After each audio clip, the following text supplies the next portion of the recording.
आज के एपिसोड में हम आपको इंडियन आर्मी की रैंक्स और इंसिग्निया के बारे में बताने वाले हैं। जैसा कि आप सभी को पता होगा, इंडियन आर्मी दुनिया की चौथी सबसे स्ट्रॉन्गेस्ट आर्मी में आती है, जिसमें लगभग 12,20,000 एक्टिव फ्रंट लाइन पर्सनल्स हैं और 9,90,000 एक्टिव रिजर्व पर्सनल्स हैं। एसएसबी इंटरव्यूज और कई डिफेंस इंटरव्यूज के दौरान इंडियन आर्मी की रैंक्स और इंसिग्निया के बारे में पूछा जाता है और ये जरूरी भी है, क्योंकि अगर इंडियन आर्मी को ज्वाइन करना आपका ड्रीम है तो आपको इसके बारे में पूरी जानकारी होनी चाहिए। अगर आपको अभी तक इंडियन आर्मी की रैंक्स और इंसिग्निया को लेकर कंफ्यूजन है तो इस वीडियो को जरूर देखें और हमें पूरी उम्मीद है इस वीडियो को देखने के बाद आपकी ये कंफ्यूजन क्लियर जरूर हो जाएगी। तो चलिए जानते हैं इस ग्रेट इंडियन आर्मी की रैंक्स और इंसिग्निया के बारे में। इंडियन आर्मी में रैंक्स को 3 भागों में डिवाइड किया गया है। सबसे पहले कमीशन ऑफिसर रैंक, दूसरी जूनियर कमीशन ऑफिसर रैंक और तीसरी नॉन कमीशन ऑफिसर रैंक या फिर अदर रैंक। तो सबसे पहले बात करते हैं कमीशन ऑफिसर रैंक की, जिसमें सबसे हाईएस्ट रैंक फील्ड मार्शल की होती है। फील्ड मार्शल इंडियन आर्मी की सबसे हाईएस्ट 5 स्टार वाली रैंक है, जो कि एक सेरेमोनियल और वॉर टाइम रैंक होती है। हालांकि फील्ड मार्शल रैंक को आर्मी के रेगुलर स्ट्रक्चर में प्रयोग नहीं किया गया है। फील्ड मार्शल रैंक आर्मी में सर्वोच्च पद होता है और इंडियन आर्मी में आज तक सिर्फ 2 ही फील्ड मार्शल रहे हैं, फील्ड मार्शल सैम मानेकशॉ और फील्ड मार्शल के.एम. करियप्पा। इस रैंक की पहचान क्रॉस बैटन पर राष्ट्रीय चिन्ह और खिलते कमल की माला में तलवार है। फील्ड मार्शल रैंक के बाद आती है जनरल रैंक। वैसे तो field marshal rank Indian army की हाईएस्ट रैंक है, लेकिन आर्मी के रेगुलर स्ट्रक्चर में इसका प्रयोग ना होने के कारण जनरल रैंक को ही इंडियन आर्मी की हाईएस्ट रैंक कहा गया है। ये rank chief of army staff यानी कि आर्मी चीफ को मिलती है।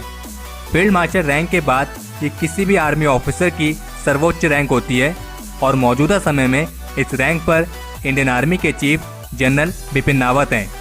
इस रैंक की पहचान लाल रंग के आउटलाइन के साथ सुनहरे रंग का राष्ट्रीय चिन्ह, तलवार और एक स्टार है। Lieutenant general rank. Lieutenant general Indian army की सेकंड हाईएस्ट रैंक है। लेफ्टिनेंट जनरल को 36 वर्षों की कमीशन सर्विस के बाद चुना जाता है। Lieutenant general vice chief of army staff या आर्मी कमांडर के पद भी संभाल सकते हैं। इस रैंक की पहचान लाल रंग की आउटलाइन के साथ सुनहरे रंग का राष्ट्रीय चिन्ह और तलवार होती है। इस रैंक में जनरल रैंक की तरह स्टार नहीं होता है। Major general. Major general Indian army की थर्ड हाईएस्ट रैंक है। मेजर जनरल के पद पर प्रमोशन चयन के जरिए होता है और मेजर जनरल बनने के लिए 32 सालों की कमीशन सर्विस का होना जरूरी है। इस रैंक की पहचान लाल रंग के आउटलाइन के साथ सुनहरे रंग का एक स्टार और तलवार होती है। Brigadier rank. Brigadier Indian army की 4th हाईएस्ट रैंक है और ब्रिगेडियर के पद पर भी प्रमोशन चयन के जरिए ही होता है, जिसके लिए 25 सालों की कमीशन सर्विस का होना जरूरी है। इस रैंक की पहचान सुनहरे रंग का राष्ट्रीय चिन्ह और त्रिकोण गठन में 3 स्टार हैं। Colonel rank. कर्नल एक सीनियर कमीशन ऑफिसर की रैंक होती है, जो आर्मी में एक रेजिमेंट का इंचार्ज होते हैं। कर्नल आमतौर पर हाईएस्ट और सेकंड हाईएस्ट फील्ड रैंक है। इस रैंक की पहचान सुनहरे रंग का राष्ट्रीय चिन्ह और 2 स्टार हैं। Lieutenant colonel rank. Lieutenant colonel किसी भी कमीशन ऑफिसर के लिए उसके सीनियर होने की पहली सीढ़ी होती है।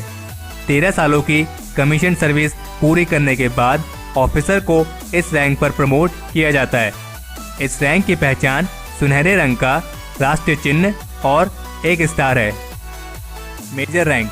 मेजर इंडियन आर्मी की 7th हाईएस्ट रैंक है और इंडियन आर्मी में किसी भी ऑफिसर के लिए ये एक अहम रैंक होती है, जो कि 6 वर्षों की सर्विस के बाद किसी ऑफिसर को दी जाती है।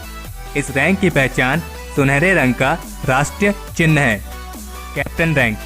कैप्टन इंडियन आर्मी में कमीशन होने के बाद किसी भी ऑफिसर के लिए आगे बढ़ने का दूसरा पड़ाव होता है।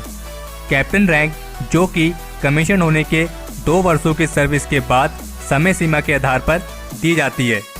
इस रैंक की पहचान सुनहरे रंग के 3 स्टार हैं। लेफ्टिनेंट रैंक, लेफ्टिनेंट कमीशन होने के दौरान मिलने वाली सबसे पहली रैंक होती है और एक ऑफिसर के तौर पर सैन्य जीवन की शुरुआत इसी रैंक से होती है।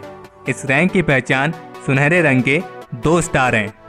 तो ये थी कमीशन ऑफिसर रैंक्स। अब बात करते हैं जूनियर कमीशन ऑफिसर रैंक्स के बारे में, जिन्हें जेसीओ रैंक भी कहा जाता है। इसमें सबसे पहले आते हैं subedar major. Subedar major junior commission officer rank में सबसे हाईएस्ट रैंक होती है और आप इसको जेसीओ रैंक की आखिरी सीढ़ी भी कह सकते हैं, क्योंकि 34 वर्षों की सर्विस के बाद सूबेदार मेजर रिटायर हो जाते हैं। इस रैंक की पहचान सुनहरे रंग के राष्ट्रीय चिन्ह के साथ लाल और पीले कलर की पट्टी होती है।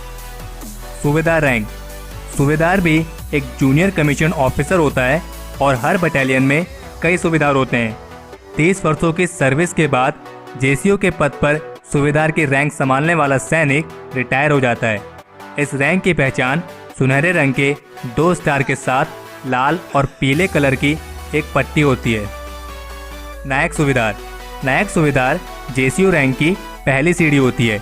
इस रैंक की पहचान सुनहरे रंग के 1 स्टार के साथ लाल और पीले कलर की एक पट्टी होती है। तो ये थी जूनियर कमीशन ऑफिसर रैंक्स। अब बात करते हैं नॉन कमीशन ऑफिसर रैंक्स के बारे में। नॉन कमीशन ऑफिसर रैंक्स में हवलदार, नायक और लेस नायक आते हैं। हवलदार रैंक की पहचान लाल और पीले कलर की 3 पट्टी होती है। नायक रैंक की पहचान लाल और पीले कलर की 2 पट्टी होती है और लेस नायक की पहचान लाल और पीले कलर की 1 पट्टी होती है। सिपाही या जवान का कोई स्पेशल इंसिग्निया नहीं होता है। सिपाही का बैज प्लेन होता है और इसमें कोई भी पट्टी नहीं होती है।